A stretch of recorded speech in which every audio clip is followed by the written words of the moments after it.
أعوذ بالله من الشيطان الرجيم. بسم الله الرحمن الرحيم. وما من دابة في الأرض، اور زمین میں جتنے بھی چلنے والے جانور ہیں، ولا طائر يطير بجناحيه، اور جو پرندہ بھی اپنے دونوں بازو سے اڑتا ہے، الا امثالکم، یہ سب تمہاری ہی طرح کی جماعتیں ہیں. ما فرطنا فی الکتاب، ہم نے کتاب میں کسی چیز کی کمی نہیں چھوڑی. فرطنا کمی چھوڑنا. ثم الى ربهم یحشرون، پھر وہ سب اپنے رب کی طرف جمع کیے جائیں گے. اس آیت میں اللہ تعالیٰ کی قدرت اور علم کا بیان فرمایا گیا ہے کہ مخلوقات میں موجود نظم و ضبط اور ترتیب اللہ کی قدرت کا شاہکار ہے. نیز یہ بھی بتایا گیا ہے کہ قیامت کے دن سب ہی کو اللہ کے حضور جمع ہو کر حساب و کتاب دینا ہے.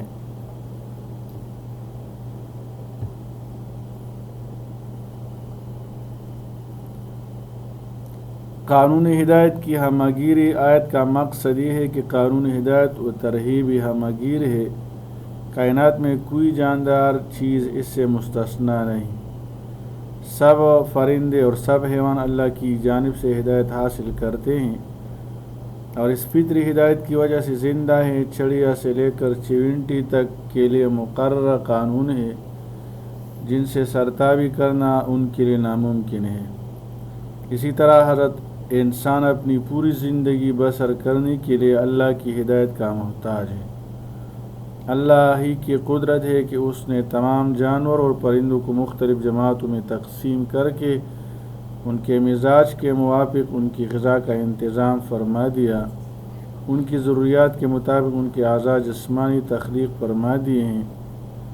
جس خطۂ زمین اور آب و ہوا میں انہیں زندگی بسر کرنی ہے، ان کا گوشت پوش اور جسمانی ساخت اسی کے موافق ڈال لی ہے.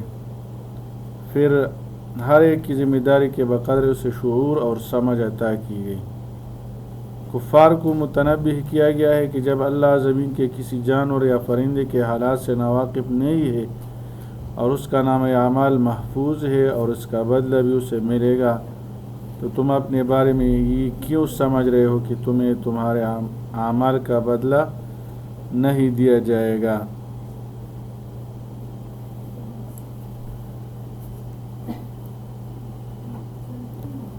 والذین کذبوا بآیاتنا، اور جنہوں نے ہماری آیتوں کو جھٹلایا.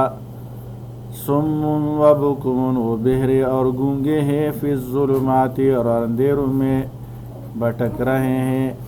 من یشاء اللہ یضللہ، جسے اللہ چاہے گمراہ کر دیتا ہے.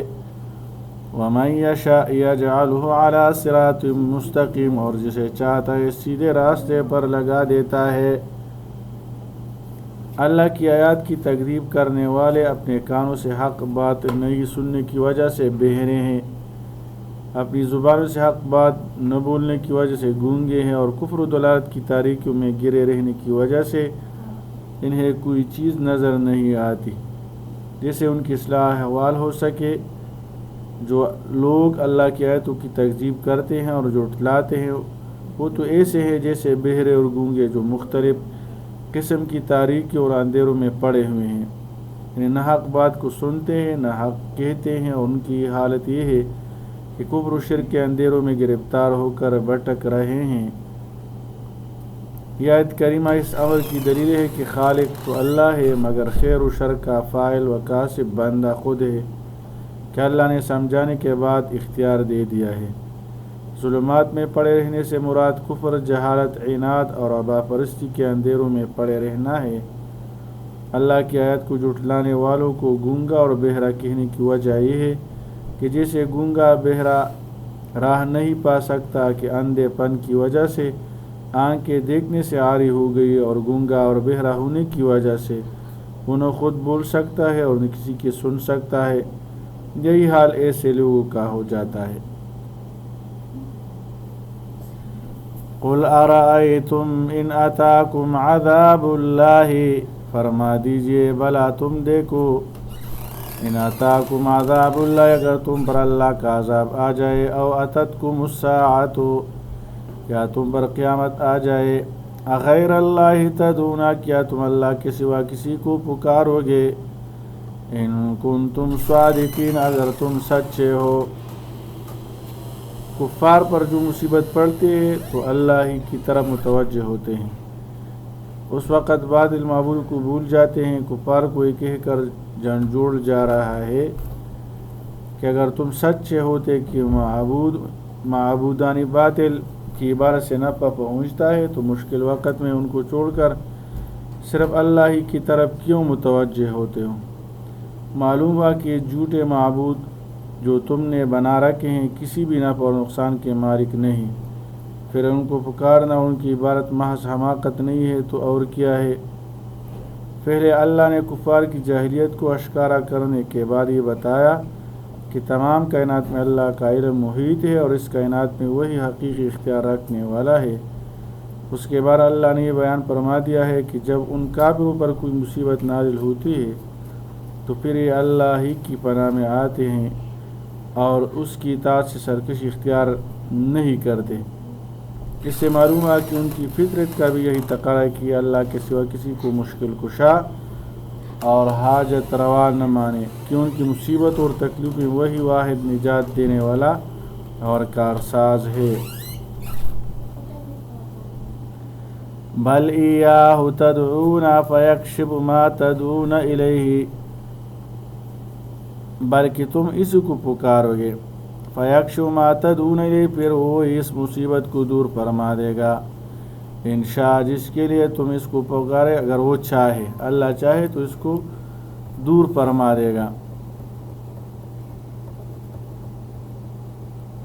وَتَنْسَوْنَ مَا تُشْرِكُونَ، اور جن کو تم شریک بناتے ہو اس وقت انہیں بھول جاؤ گے۔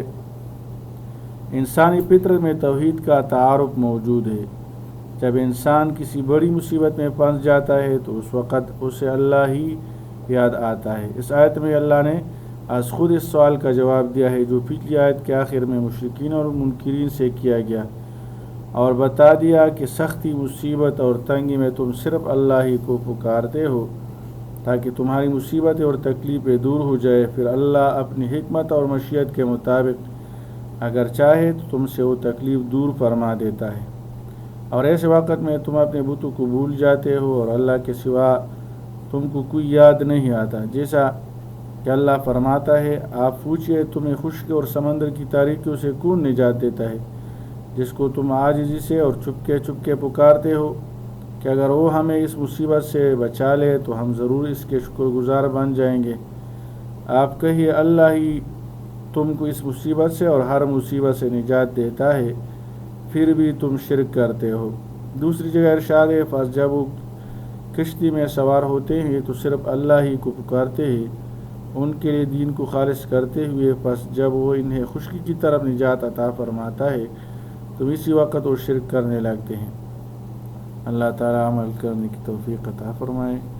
صلی اللہ تعالی علی خیر خلقہ محمد وآلہ واصحابہ اجمعین برحمتک یا ارحم الراحمین۔